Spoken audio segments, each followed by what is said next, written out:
Blackmailing तेही Instagram आणि Facebook प्लॅटफॉर्मद्वारे खूप प्रमाणात होत आहे.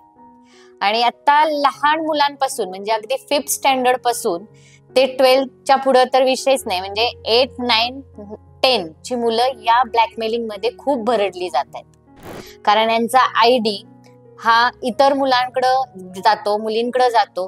कारण हे आपल्याला पालकांना माहितीच नसतं की मुलं कोणत्या प्लॅटफॉर्मवरून कॉन्टॅक्ट करतायत आणि त्यांची फ्रेंड रिक्वेस्ट स्वीकारली जाते आणि त्यामध्ये फोटो असतील, मेसेजेस असतील आणि त्या मेसेजेस फोटोचे त्या फोटोवरून ब्लॅकमेलिंग खूप केलं जाते आणि हे पालकांनाही माहित नसतं आणि त्या मुलींनाही कळत नाही की या फोटोचा, ह्या मेसेजेसचा गैरवापर करण्यात येईल आणि त्याच्यामुळे स्वतःचं आयुष्य बर्बाद होऊ शकतं.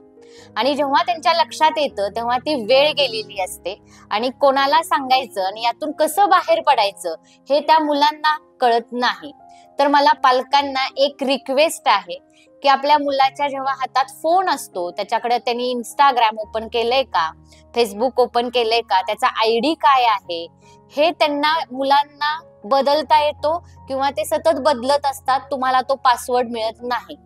पण अशा काही फोनमध्ये टेक्निक आहेत की ते तुम्हाला कळू शकतं आणि ते नक्की कळवून घ्या. कारण जोपर्यंत आपलं मूल त्या गैरप्रकारात जाणार नाही त्याच्या आधीच तुम्ही सावध होणं गरजेचे, कारण हे प्रमाण खूप वाढलेलं आहे ब्लॅकमेलिंगचं आणि त्यामधून मुलं लवकर बाहेर येत नाहीत आणि आयुष्य बर्बाद होत चाललेलं आहे. शेअर करा, लाईक करा आणि सेव्ह करायला विसरू नका.